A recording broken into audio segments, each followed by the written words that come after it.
Marilyn, thank you so very much for taking time out of your hectic, busy schedule, because we've been working on this for about 8 months to be a guest on my podcast. So thank you so very much. You're very welcome. I'm glad it worked out today. I'm really excited about this. And before we get started, I met Marilyn back in February of 2017. She was speaking at the leadership conference at White Castle Systems, and she was the kickoff keynoter. And I was the closing keynoter, and part of my deal was I was going to watch all the general sessions. And when Marilyn finished, I just thought to myself, oh my God, I got some huge shoes to follow. Thank God I got 2.5 days to try to pull something out. But it was a great presentation. I still love thinking back on it because I used a lot of what you talked about that day in your session and used it at the end to help tie it up as well as help them to remember. So loved it. That's how we met. She's a member of the National Speakers Association, and I'll let her tell you more about her background. Well, I have been speaking professionally for 22 years full time. I saw a speaker when I was in high school, and he blew me away, Roger Crawford. He was an athlete, and I was an athlete, and so I really related to his story. And he told this amazing story about how he was running for a touchdown in high school, and it was like the last game of the year, his senior year, and he had a prosthetic leg and a deformed arm, and he was still a high school athlete. Wow. He played tennis and football, and a defender was running after him, and the defender tackled him, and his prosthetic leg came off, and he was still able to hop into the end zone to score the winning touchdown. Wow. And what's funny about that is that I remember that story and how it shifted my mindset about how, wow, I have no excuse. That's what I got out of it. I have no excuse. It's it's not the handicapped people of the world that are disabled. It's all the people who are able-bodied who don't use all of their abilities. They handicap themselves. And then years later, when I met Roger, and I see him every year at our convention, I recalled that story, and he said, well, that's not exactly what happened. So it was interesting that in my mind, that's what I heard. Right. And that's what shaped my speaking business, because from a young age, I wanted to go out to the world and inspire people to follow their dreams and take responsibility for where they were in life, right? And then I figured in order for me to get credibility to speak in front of corporate audiences and the audience that you saw me in front of, I probably would have to get a job first. So I went to college, got a degree in Soc and a minor in psychology. And then after graduating from Washington State University, my dad gave me 30 days to get a job or else I was kicked out of the house.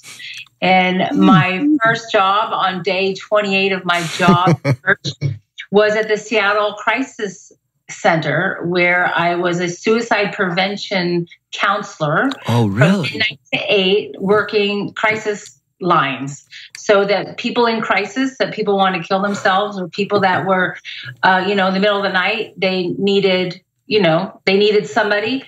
I was trained to be able to get them help, and it was very gratifying that I was helping these people. I was saving their life, but it wasn't my mission and my vision. Mm-hmm. So I left that job and got my first stint in the corporate world as a collector. And my joke was always, I went from answering crisis calls to making crisis calls, because I was calling people to say that we were about to repossess their car unless they made their payments. So that job was my entry into finance, the world of finance, because it was a finance company, and they put me into a management training program, and they moved me to Las Vegas, and it was an 18-month program. And only 3 months into that stint, my managing boss was killed in a car accident. So it was horrific. So they relocated me out of Las Vegas to San Jose to another branch of this finance company. And but there's something about Las Vegas. And I told my friends that I had met while working there for a short time, I said, I will be back. And so that's where I live today. Is I moved back to Las Vegas because I loved it so much. So I worked for this finance company for several years. I moved to the home office in Allentown, Pennsylvania, and worked in training and development. And my job was to train about 2,700 employees in the soft skills, leadership development, communication skills. Anything that had to do with finance went through the finance directors, but I was helping them with their people skills so they could go out and sell more finance. And then I was sent to a public seminar to go learn more skills. And at that public seminar, I went up to the speaker and I said, "Oh my gosh, you're living my dream. How do I get your job?" And he turned me on to a book from Paul Karasik called How to Make It Big in the Seminar Business. And I read it, and there was a chapter on seminar companies. And I applied to all of these seminar companies, and SkillPath Seminars hired me.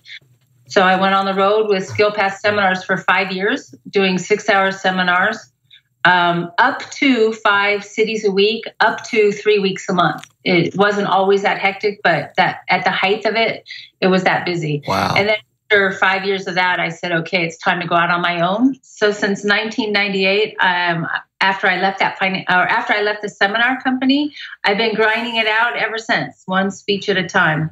So it's been a great speaking career. It sounds like a fabulous background. Actually, we share something in common because I used to work for a bank in the collection department and was calling people, telling them they need to pay, or I'd go repo. And I had some guns pulled on me when I went out to repo cars and stuff. We were doing the repoing at the time. We weren't contracting that out at that point in time. So let's start with how I met you, and the topic that you were talking about is front row leadership. What is front row leadership? Well, front row leadership is based on my book, Why Settle for the Balcony? How to Get a Front Row Seat in Life. And front row leadership is letting people know, regardless of what your position is, everybody can be a better leader, even if it's just to lead by example. So if you don't have leader in your title, you can still be a better leader. But it's about that you and I have choices as to where we are sitting in our life. Where we're sitting, whether it's the job that we have, the title that we have, the business that we have, the body that we have, the relationship that we have, the house that we have, wherever we're sitting today, we are where we are because of the choices that we've made. And it takes courage to look at where we are versus where we want to be. Because I believe there's always room for growth. There's always room for a better version of what we want. We're always moving toward and striving to become better or to have more so we can do more. And then I have people make a commitment that I don't want to settle. I want to move closer to the front row. Now, what is front row? For you, it's different. For me, it's different. I mean, for everybody, it's different. For your listeners, it's going to be different. Everybody has a choice as to what does it mean to be in the front row of your life. Front row leadership means when you are living your best self, when you are feeling good about what you do and who you do it with and who you do it for, when you love your job, you love your product, you love your service, you love your clients, you love it, you walk different, you talk different, you service your customers different, you show up different. And when you show up fully engaged because you love it and you have this passion for what you do and why you do it, people are inspired by that. And when people are inspired just by who you are and how you carry yourself, that to me is front row leadership. So ultimately, what you saw me do in my keynote that day was describe for people that they are where they are because of their choices, and that it's never too late to make better choices. Because up until today, you've been a certain way. So that means you can change who you are today to be a better version of yourself. And then when you make better choices, you get yourself closer to the front row of your life. So the first thing is to decide, well, what's your front row? What does your front row look like? And once you define that, then you ask yourself every day, okay, what can I do to move myself closer to the front row of my life? And I think that's the hardest thing we as human beings, we want to do that. We have the idea, we lay out the plan. But as a gentleman who did a TEDx talk that I know, Phil Kim, about taking small steps lead to bigger, leads to that big gain. We take those small steps, and at some point we forget about it. We don't turn it into a habit. And I think I know I'm guilty at that at times, and trying to put a mechanism in place in order to keep it in front of us at all times. And with my world, my two keywords are yes and, about improv. And I used to keep it on an index card in front of me. I kept it on a Post-it. I kept it in front of me. And actually, I have this little bracelet that says yes and that I wear all the time, just so I can, when I do fall off that wagon, I can get back up. I think that's a challenge that many of us have, is keeping it in the forefront of our minds. Right. And I heard a long time ago, I believe it was Dr. Dennis Waitley, who said, we move toward and become what's uppermost in our minds. So we need to be reminded, well, what does get us excited about getting up in the morning? What does get us excited about going to work every day? What gets us excited about the work that we do? So we need to be reminded of our why. Why do we do what we do? So I do remember you did something on stage. And I had to put it in the context, but it had something to do with a water pitcher. Oh, yeah. Remind me what that was. As you were talking, I could visualize that they handed you a water pitcher, and I was so mesmerized about what you were doing and the point you were making. Well, it has to do with the fact that not everybody is really good at managing their communication skills when they have potential like a potentially overwhelming day. And so we have people in our life that we can go, that we can talk to, but sometimes we haven't trained the people in our life to be able to know when we want to vent and when we want feedback, and when we want ideas and solutions. So what you saw me do was to talk about how every one of us in our life, we need someone who I would call an anger buddy. An anger buddy is someone in our life that when we're really, our anger sack is full. It's like we've got so much on our plate, and one thing after another just gets tossed into this anger sack, that all it takes is one more thing and we explode. For example, Peter, have you ever gone off on somebody where you... No, never. Not once, no. And if you think about it, when you did go off on that person, was it really that incident that made you really go off? Probably not. It was the accumulation of so much that happened over time that was unresolved, that all it took was one more thing and your anger sack was overflowed and you just lost it. So I give people a solution on how to never let that happen again. And the solution is to have an anger sack. So imagine you have a pitcher of water and things that happen during your day that just don't go your way, you add water to that pitcher. So, you get cut off in traffic, you go to work and someone dinged your car, and then someone took credit for a project that you did. And then someone, things just go wrong, and you have not resolved any of it. So you go home and your pitcher is completely, or your glass is completely full. Right. And then you have a significant other that you go home to, and it's not always, but it's typically the man who has all the answers, because he's been taught to be the person who is the solution person, the knight in shining armor. So let's say it's a woman who goes home and says, honey, I've had such a day. And the husband says, really? And she starts to say, what happened? Well, it started with this. And the husband typically then would say, honey, you don't need to worry about it. All you have to do is, now imagine your glass is completely full because it's been filled with that pitcher. And then the knight in shining armor pours water into an already filled glass. Yeah. So when someone is filling the glass that's already full with more solutions, that water is overflowing. Wow. So the whole point is you need to train the people around you to say, I need to vent. So all you need to do is to say, no. Yes, it was a really, really crummy day. No. And then this happened and this happened. No. And if you want bonus points, you say, tell me more. And eventually they'll run out of gas. And then, and only then at the end, can they say, well, are you open for feedback? Right. And the reason why you need to ask, are you open for feedback, is that the person who's venting, they oftentimes don't need to know what to do about their situation. They have the answer. They just needed to vent and get rid of all of that negative excess energy in order to get to their truth, which they already knew. Does that make sense? Got it. And I thank you for reminding me of what that meant, because I thought that was a great visual. Now, as you're describing that, I'm going to change the path just a little bit here. As you're describing that, it makes me think about, is that sort of how you got the title of your next book? Is there a hole in your bucket list? Oh, no, that's completely different.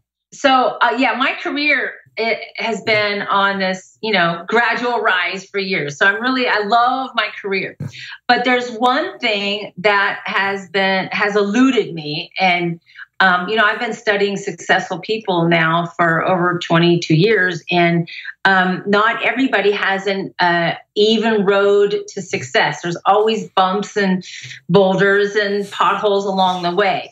So what happened was my father died in 2016, and July, a year to the date that my father died, I just happened to weigh myself, and I had gained 32 pounds in one calendar year.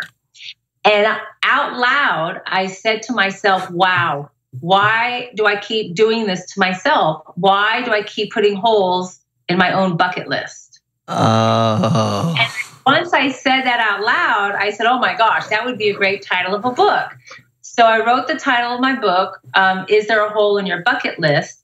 And the subtitle is How to Overcome Obstacles That Prevent You from Fulfilling Your Dreams. So I wrote this book about how successful people oftentimes have an area of their life that they still aren't successful with. And so it's a look at how we sabotage our success and how we can overcome, how we can patch up those holes in our bucket list. How do we sabotage our success? Oh my God. Okay. We sabotage ourselves several ways. We allow things that prevent us from attaining our goals. For example, fear. We have fear of, like, if you have a bucket list, you have your dreams, your goals, your hopes, your dreams, your desires. And then you have fear that, oh my gosh, I don't think I'm going to be able to do that. So we don't even try. So that's one thing that sabotages our success. Another one is comparison. We look at other people and we think, oh my gosh, I could never be like that. Or look at that person. Wow, they're so much more successful than me, and they got there quicker than me. And when you have this comparison, then you allow jealousy and envy to come in. And when you allow jealousy and envy to come in, then it prevents you from going to these people to say, congratulations, and by the way, how'd you do it? Right. Successful people go to other successful people to get advice, to get coaching, to get help. But if you are stuck in jealousy and envy, that's going to stop you in your tracks, and you're never going to go to these people to ask for help. Got it. And another one would be negativity and doubt.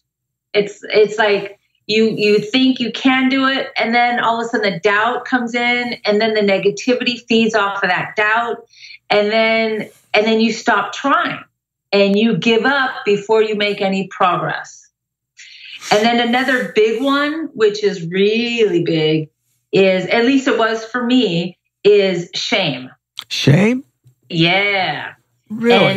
And Dr. Brené Brown is, she's got one of the most watched TED Talks out there. Yeah. And that TED Talk is about shame. And it's about the secrets that we have inside. If we're shameful, our shame stems from the fact that if people really knew what's going on inside of me, then maybe they won't like me and they won't accept me. Well, that if you keep it inside of you, that shame loves darkness and it loves to be kept a secret. So it feeds off of itself. So for me, my shame was the fact that here I am, this, motivational speaker who couldn't get a handle on her weight. So like I would lose weight and gain weight and lose weight and gain weight. And it was embarrassing. And I was so shameful. And because of the shame around that, I would act like it didn't exist. Like I was in total denial about it. And then I couldn't be in denial about it because my clothes didn't fit anymore. Then I didn't look like the cover of my book anymore. And so that shame really ate away at me. And it wasn't until I really looked at it and realized that I need to be honest about it and get help. And once I did, it freed me up. So I didn't have to feed into the negativity and hiding in a corner and feeding the negative behavior that comes along with food addiction, if that makes sense. It does make sense. And it sounds like the steps that you took to cure that was like patching that hole in that bucket list. Exactly. Well, that's what the whole book is about, is that whatever it is that's keeping you from attaining your goal, it's like the cover of the book is about, there's a hole in your bucket, but then at the top of each chapter, there's a bucket with a bunch of holes in it. And then at the bottom of the picture, there's a bunch of nails, and the nails are all labeled. So the nails are labeled with shame and negativity and doubt. And so we're the ones that are putting the nails in the bucket. So we're putting the holes there, which means we can patch up those holes. Okay. So if we let go of the shame and ask for help, and if we let go of the negativity and think more positively, if we let go of the doubt and have more faith, we're patching up those holes so that our dreams and goals can come true, because we're not letting them seep out of the leaks of our bucket list. So I understand. I understand it. It almost ties back to something I said earlier. What can people do today to begin to patch these holes, and how do they maintain that patch from breaking free? And then we got that hole has just reappeared again. Well, what's really interesting is that I wrote the book and I sent it out to friends and colleagues to do a preview of it for me so I could have some testimonials. And one of my friends who knows me very well, she said, Marilyn, well, you're putting this out there. You do realize, you're exposing yourself, you're exposing your flaws, which is really part of the, part of the overcoming shame is to be able to be authentic and to say, this is me. This has been my struggle. She says, basically she was saying, if you gain your weight back again, you're admitting to the world that it didn't work. And it was like, okay, that's one way of looking at it. So part of me is like, well, that's a good incentive. Yeah. It's a good incentive. But here's the other thing. I did a speech on this to a great group, a great client, and it was the first time I had spoken on the topic of, is there a hole in your bucket list? And when I got to the part about how I came to the title, I was worried because I've never gotten up in front of an audience and exposed myself to say, it's not easy to admit to people that you gained 32 pounds in a year. And as soon as I said it, the director of HR said, oh, sounds like me. And it was just like a huge relief. So a lot of what you'll find throughout the book is that when you admit something, you quickly realize you're not alone.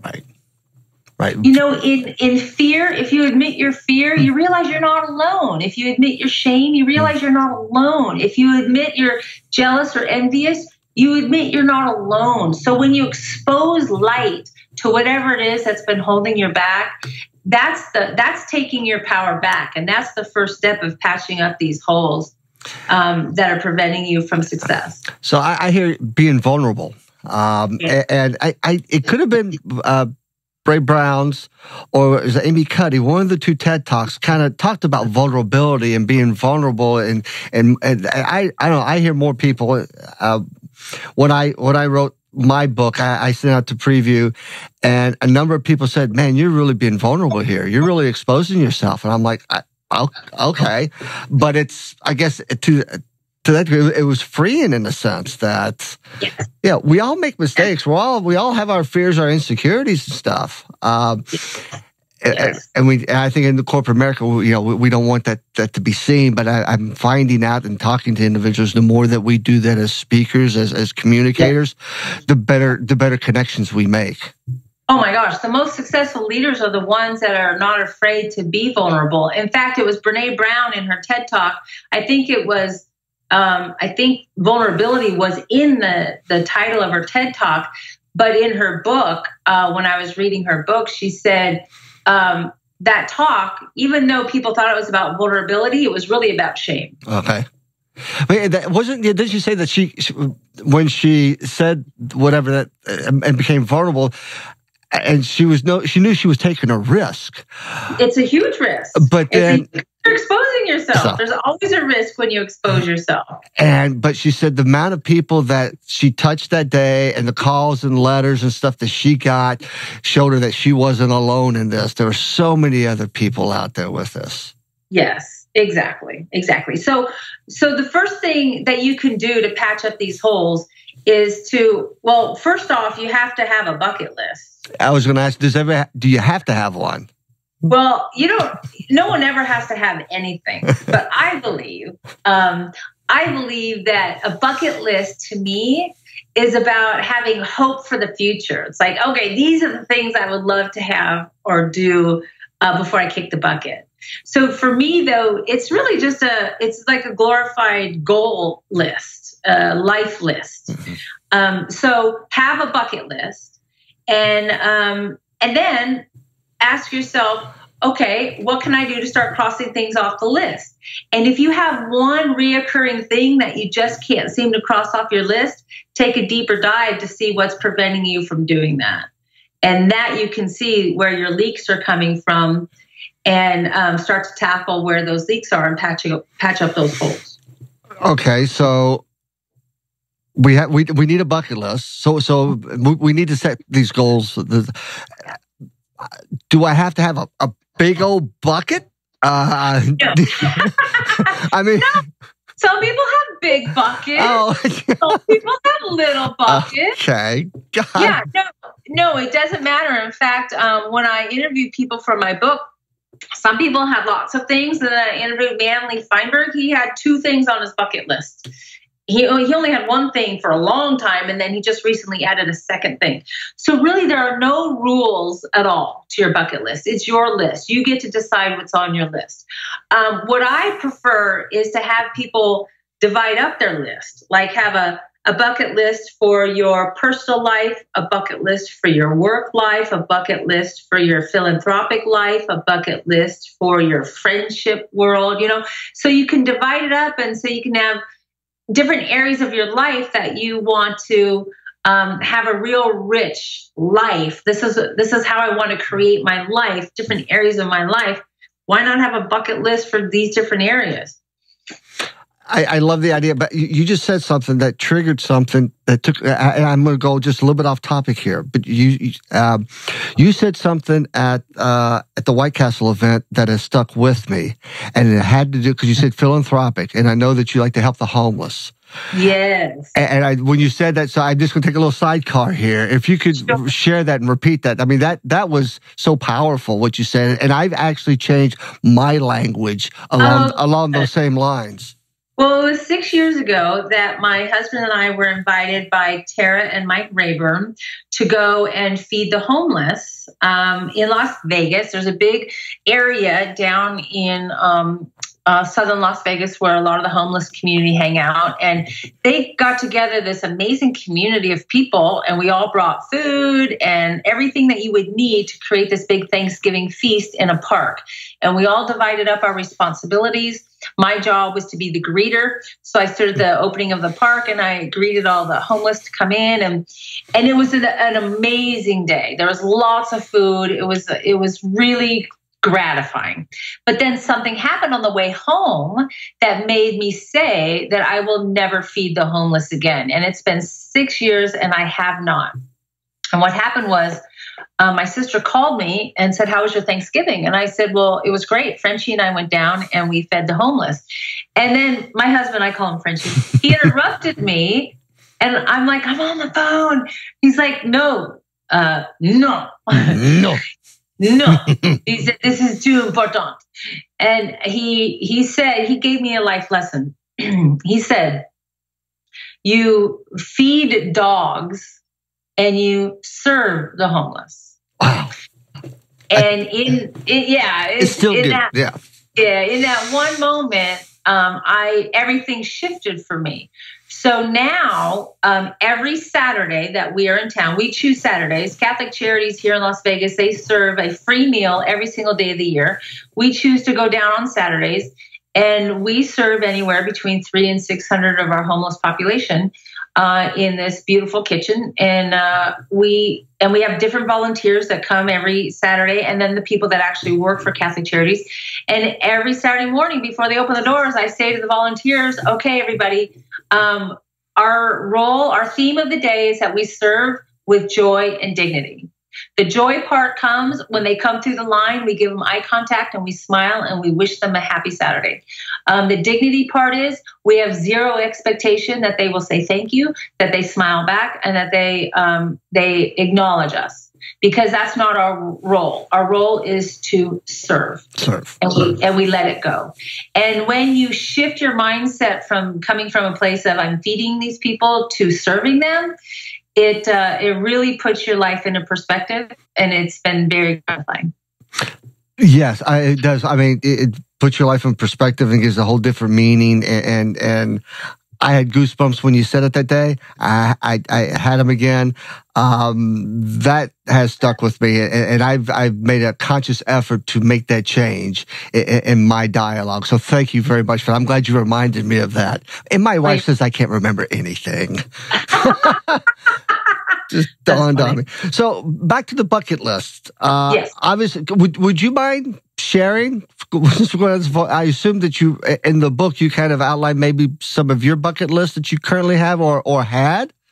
Well, it's very funny that I had a relationship bucket list. I've always had like my dream boards, my vision boards, my goal list, and I didn't follow it always. Like my self-esteem at one point in time was so low that I married somebody because he asked. I mean, it was not good. So I divorced him after a year, and then I was single for 7 years. And I thought, you know what? I'm going to practice what I preach. I'm going to use all my motivational skills to be outrageous and be specific, because that's what they taught me about goal setting and bucket lists. Be outrageous and then narrow it down and be specific.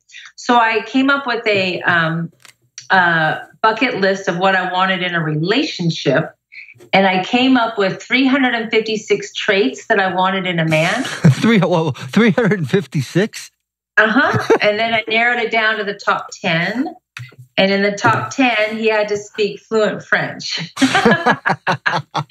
and in actuality, what was happening was I was in Bangor, Maine with a group of experiential trainers, outdoor trainers, and we were rock climbing, and we got rained out. So we split up and went to have lunch, and a girlfriend and I went out for a pizza parlor just to wait for the rain to stop. And I was complaining about my boyfriend at the time. And she said, "Okay, well, then what do you want? I'm tired of you complaining about what you have, so tell me what you want." And I started talking about the traits I wanted in a man, and she started writing them down. And then she said, "Well, what does that look like?" And then she would write that down. And she would say, "Okay, what does that look like?" And she kept writing all these traits down, and we came up with 356 traits. And then she narrowed them down to the top 10. And in that top 10, he had to speak French. So I was at a weekend retreat in, I believe it was 2003 or 2004. And in walks this man, and he sits down next to me. And as soon as he started talking, I noticed he was different because he has this French accent. And he talks like this. And I'm thinking, oh. And I was so excited because I thought, you know what? I'm not going to wait for some man to come into my life to speak French. I'm going to go take a French class. So I decided I'm going to take a French class, and on the way home, I bought a French CD and how to learn French. And in fact, I have those CDs sitting on my countertop right over there in my bookcase. And then on the final day of this workshop, I stopped, found him in the parking lot. And I said, excuse me, before you go, I just want to say thank you for being here. You have no idea how much you've inspired me. Because of you, I've decided I'm going to go take a French class. So thank you. And I swear that was my only intention, was to thank him. I had no expectation of anything in return. And much to my delight and surprise, he said, you do not have to take a French class. I can help you with your French. So he invited me to dinner, and I took notes, and he invited me to dinner the next night, and I took less notes, and he kept inviting me to dinner. And in 2005, we got married. That's a great story. Yeah. So it works. So I was able to cross that off my bucket list. And now my bucket list has to do with continuing my philanthropic work, but also my speaking business. I always like to speak to bigger audiences, to speak to larger, like big events. Like I spoke at the MGM Grand one time, and that was a big event. And I thought, I would love to do more big events like that. And I was speaking to our academy here, and I had all of our academy speakers tell me what their ideal speaking world would look like. And I was so surprised that one of them said, well, I want to only speak once a quarter. And I'm like, wow. I've been in this business over 20 years, and I don't want to slow down. I want to rev it up. I want to keep speaking just because I love touching the lives of the people that I speak in front of. So the more the merrier. So my bucket list has to do with speaking to bigger audiences and speaking more often. We have a similar bucket list then. Awesome. Yeah, always. That's always. I guess with my business, it's the same thing. It's that bucket list is bigger, better, as well as reinventing. Mm-hmm. And it was actually Mike Rayburn who came to our chapter earlier this year. Well, it was August or September. Did a great presentation, but then he was talking about reinventing oneself, and it was using Apple, and that absolutely resonated with me. Even though I've read Jobs' autobiography, but with him talking about that and how we, in any business, we have to reinvent ourselves. If not, we're going to be BlackBerry or somebody like that. I'm going into the period of time that this is my time of reinvention. And as you said, I have a great Mike Rayburn story because he invited me to his home to watch this virtuoso play the piano in a concert because this woman was a Juilliard graduate. And I interviewed her I asked her a question afterwards. I said, how did you go from a housewife in Las Vegas to living in New York City, going to Juilliard, graduating from Juilliard, and now you're a virtuoso piano player? She said, well, I applied just to get it off my bucket list. And as soon as she said that, I said, can I interview you for my book?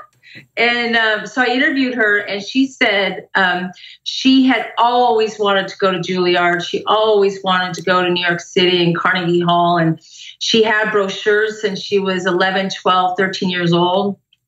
And she played the piano, and she showed such talent. But her father said, well, you can't make a living out of it. You got to marry a doctor or a lawyer, And so she put those dreams on the back burner, and she played it safe. And she applied to a non-name college on a full scholarship, and she never applied to Juilliard. But it was always deep in her heart and deep down inside of her. And she was so tired of it always being in the back of her mind that when she went to a Mike Rayburn class called How to Have a Life Virtuoso, something like that, Mike Rayburn offers this class. He asked her two questions. Well, one thing was, what have you not forgiven yourself for? And then what's deep in your heart of what you really want to do? So she had to forgive herself for not applying to Juilliard. And then deep in her heart, she always wanted to apply to Juilliard. So you put those two together. So as an adult, after getting married and having a baby, she said, I'm going to go for it. She applied to Juilliard, and she got in, and only 8% of the people that apply to Juilliard actually get in. So her husband was very supportive. He quit his job and he moved the family to New York City. And now she's a Juilliard graduate, and now she's a working piano virtuoso. Wow. Yeah. Wow. That's off her bucket list. Wow. That's powerful. Isn't it though? But it goes back to how we started talking about this. That was the patch that she had for the hole. Yes. So it comes back to the hole's there. Yes. And in her case, she had to forgive herself. The patch was forgiveness. Yeah. The hole was created by doubt. The hole was created by negativity. The hole was created by someone else putting in her mind, well, you can't make a living out of doing what you really love to do. So she patched that hole up with forgiveness and then following her heart. And she went out and did it. And her intention really was to finally be able to apply just so she could cross it off, just to say, okay, I did it. It's out of my system. I can go on with my life. Little did she know that she was good enough to actually make it. Wow. Well, you've touched. Imagine what people could do if they actually applied for the things in their life that they didn't think they could do. Imagine if they were like, "Hey, maybe I could be a success at it." And oh my gosh, we could turn the world on fire. Yes, we could, and that is. That's resonated really close to me right now. So I'll just leave it at that. But that has resonated very close to me. And maybe it's a conversation we have offline on it. But I love this concept. I love I'm just sitting there thinking, and maybe you've already thought about this, but when you're out speaking and you're talking about this, do you have patches for people? Do you have? Ooh. Do you have something that they visual, and maybe it's a quote or something on there to remind them, or maybe you have a few patches that are actually bookmarks for your book? No, I don't, not yet. But that sounds like a great idea. Thank you. Because I could visualize people, because that's the cure right there, is the patch. And that patch is forgiveness. That patch is dreaming. That patch could be almost anything, and which would help. Because I keep going back to the small wins go for the big gains, and what can that visual somebody could have in front of them to help remind them that this is something that I want to do, and I've said I'm going to do it. I'm going to patch this damn hole and move forward. That's good. Yeah, I could sell a pack of patches at the back of the room. Yeah, exactly. You could sell a pack of patches at the back of the room. Hey, I'm starting to think like a speaker. That's a great idea. I love it. Well, speaking of which, I know that you're very busy, and I don't want to take up too much of your time, because I could talk about this for a while. Probably I could go in therapy a little bit to cure some of my maybe get a couple of patches from you. But the big question is, how can people find you, and how can people find your book? MarilynSherman.com is how you can find me. Marilyn like Monroe, and Sherman like the tank. They can't forget me. And you can find my book on my website, or you can go to Amazon. It's there. And but if your listeners want to come to my website and buy my bucket list book, I'm going to throw in a bonus for them, and I'll throw in a wine book from Frenchie. Frenchie wrote a book called Choosing Wine Made Easy. It's about tips on the world of wine. It's a tip book, and it's very popular. So I'll throw that in for free if you order from my website. Of course, I can't honor that if you go through Amazon. So it's up to you and your readers. But I just want to offer something special for your listeners today. Should they put some type of code in or something so they're coming from me, like the word improv, so they listen to the...